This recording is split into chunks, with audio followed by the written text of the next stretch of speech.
Holiday shortbread fruity freeze-dried cookies. Freeze-dried fruit holiday cookies. Fruity freeze-dried fruit cookies. Frookies. Freeze-dried fruity frosted cookies.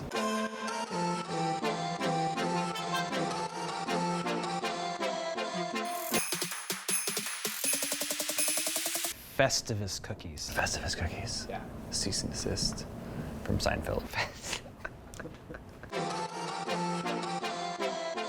Our mission is to make shortbread cookies and jazz them up with freeze-dried fruit.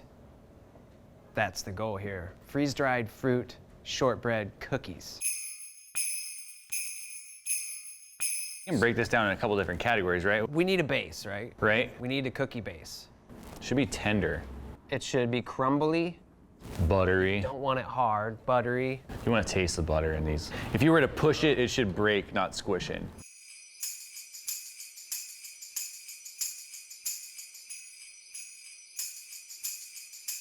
We can mess with frostings. Royal icing or flat icing, sprinkles.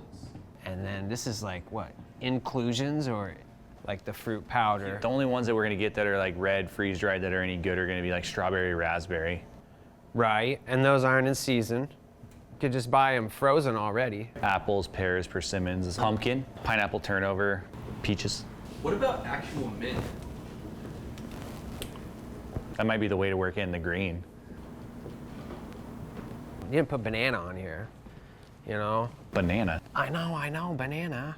You can only put so much fruit mass and sugar into a dough without changing the texture. If we don't have a good cookie recipe, then all this doesn't matter. It's a lot of options to go with.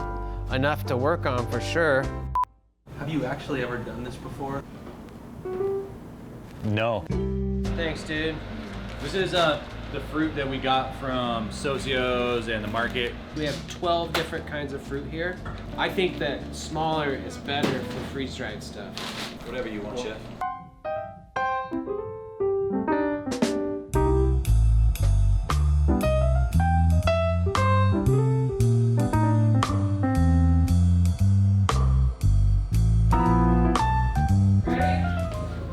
We're rolling, Matthew. Let's go. Coming in hot. All right, let's load it up.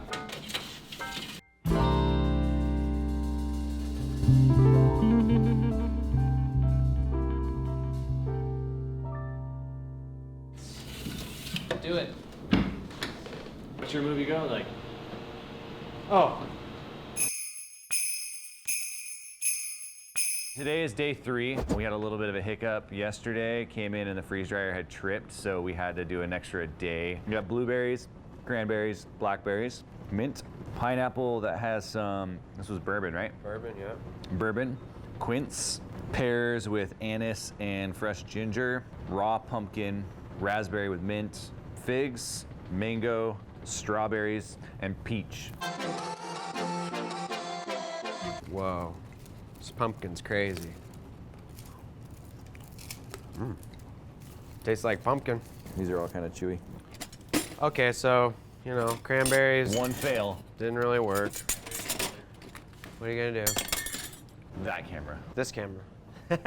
So we've got all our freeze-dried fruit here. We're gonna set these aside and start working on our shortbread cookie trial. 1, 3, 5, 10, 20. I'm gonna use this recipe as a base recipe and then add a certain percentage of the freeze-dried fruit to that. And then it's like, how many trials are we actually gonna do and how much of this is actually gonna vary percentage-wise? We're gonna get what we need from these percentages. Our freeze dryer only does so much in there, and all that stuff we did today isn't going to be enough for the trials. So we're going to do store-bought just to figure out this mass, and then when we do our trials later, when we dial in what ones we like in there, we'll use the stuff that we did in the freeze dryer. Ooh, we got to make sure you don't blend up the silica packets, huh? You don't want to blend those, yeah. How much did each one of these weigh? 34 grams? Do we even have enough to do the 230 gram one? Going to Powder Town back there. And now I'm getting on to the 50%. What is that? Matthew, I can't read your stuff, man. Is that 50%? Sorry. Just got flipped around, there you go. We are using pastry flour. Pastry flour is a combination of bread flour and cake flour. It's like the best of both worlds. Just gonna add the inclusion right into the flour. And that way, can't really attract the moisture. It's part of the flour now. It is great, like when it finishes in your mouth though, it is very like a Jolly Rancher. What is this, the ombre? Ombre, light to dark, dark to light. All right, we're rounding third base here. I used to be a big baseball fan. I still talk about hitting home runs, you know, and like hopefully like this one will be a home run. Maybe this is like a line drive. Maybe that's a grand slam, or that could be a foul ball. Butter, powdered sugar, vanilla, pastry flour, salt. I think we're ready to start mixing. 20%'s good, huh? Yeah, it starts to get like less sticky. I like that. You think that's a good sized cookie? This is a small cookie, man. You need to get a bigger scoop. We need a bigger scoop. It's getting kind of fudgy, man. We got the 50%. Whoa. Yeah, it doesn't want to roll into a ball. That usually is a sign of, you know, like too much flour. I'm thinking this one's not gonna work out. That one's gonna be the best one. That's gonna be the best one. There's more fruit powder in this than there is flour. Okay. I think we hit the threshold. All right, so we got all our doughs done, starting our baseline, then our 1, 3, 10, 20, 50%. You can see our gradient levels on this. Ombre. Give it a cook for about, what, 22, 25 minutes? Yep. And then see which ones worked out and which ones didn't. I think I know for right now that that one's not gonna work out. That one's gonna be the best one. That's gonna be the best one.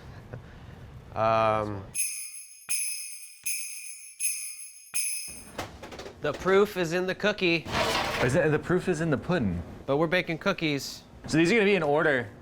20%. A little sugar darkness there. These are the one that we determined is more fruit than it is flour, so. Those just look like sad little biscuits. I'm gonna start with our baseline one just so we get an idea of like, this is our best case scenario on flavor and taste. We are wanting an improvement on this. We're not just wanting it to be different, we actually want it to be better.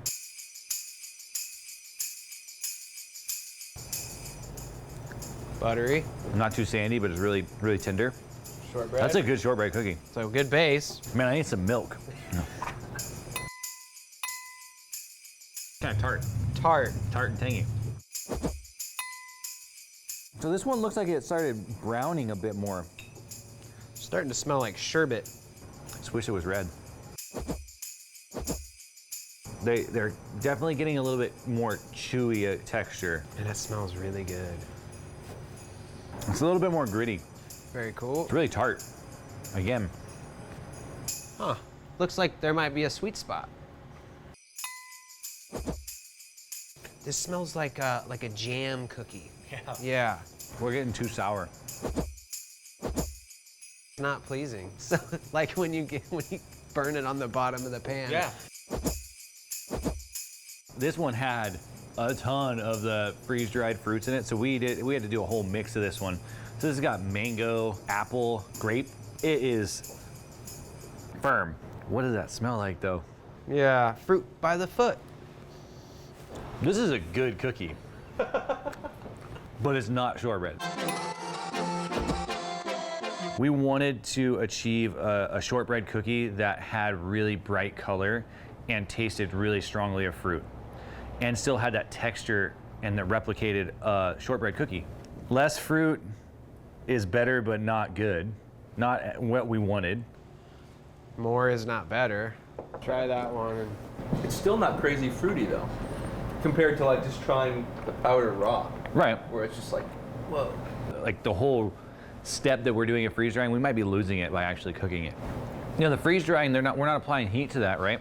So we're not breaking down the flavor or the freshness at all. But once we bake it, we are doing that. Yeah, we changed. So we're kind of taking away that whole step that we're intensifying with the freeze drying that. So what are we gonna do? We're gonna kind of revisit. At this point, I think that we want to see, I would just rather focus on like just a good shortbread and then seeing how much flavor we can throw into like a topping.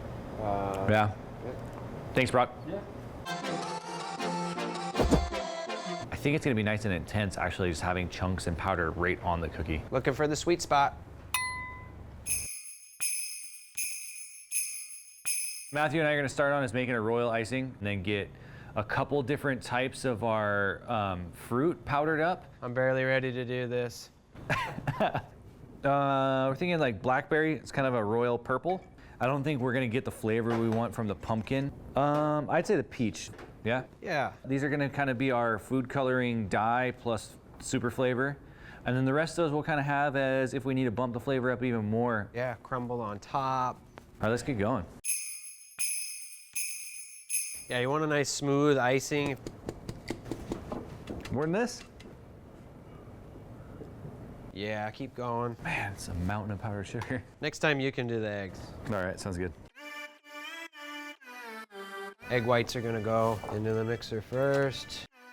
Look at all that. Excellent work. Fluid is what we're looking for without it being thick and pasty. All right, so while Matthew's getting that all mixed up, I'm going to take our 4 colorings and powder them up.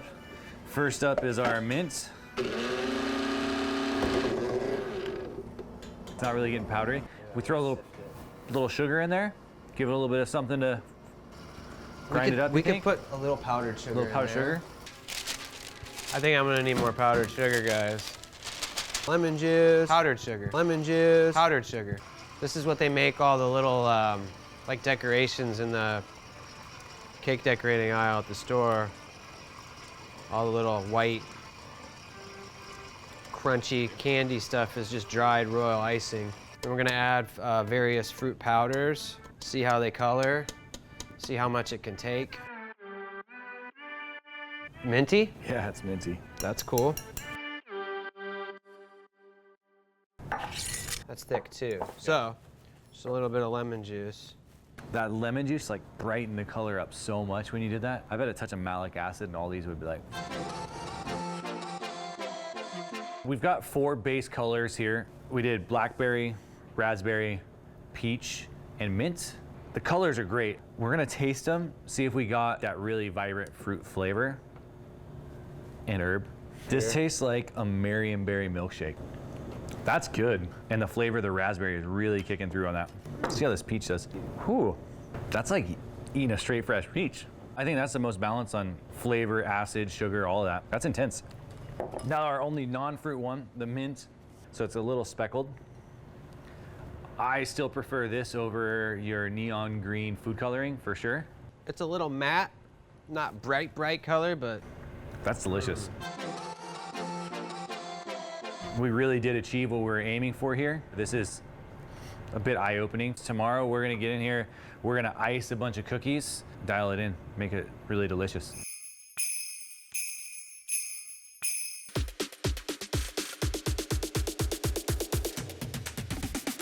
spiced icing. Spicing, the act of adding spices to your icing. Oh yeah, is you got 8 spicing. grams. Quince with absinthe, really good flavor. It's a new bar here in Seattle. It's not really, but it's good. Thrown in there by our cameraman, Con. How much malic acid should we put in there? Like 2 grams? If you've ever had an atomic warhead, this is the sour powder that's on the outside of it.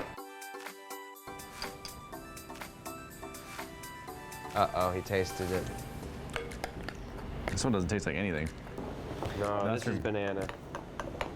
What is this one then? That's got to be the quince. Oh yeah, that's banana. Adult flavors, children colors, it's great. There's so many choices. I know. I'm struggling with the ones I want to like do. Let it get whimsical and just fall where it falls, right? It's all about having fun.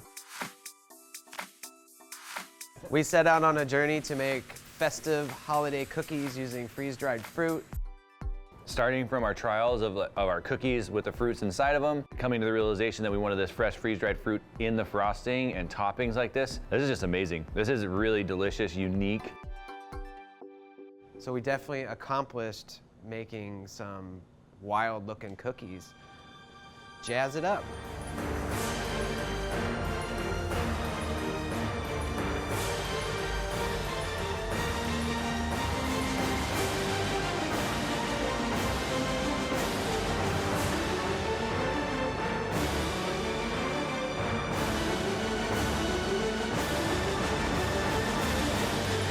Dude, that's complex. It's like a garden, but like in a good way. That's tasty. Have you seen cookies like these? I haven't. There's so much acid and fresh flavor from this fresh dried fruit. My mouth is just salivating eating these. So good. Ooh, that blackberry comes through a lot. Ooh, what's that? Oh, holiday mojito in your mouth, man. I want you to try the spiced pear. Still have all that texture. Classic shortbread cookie. Give me some more.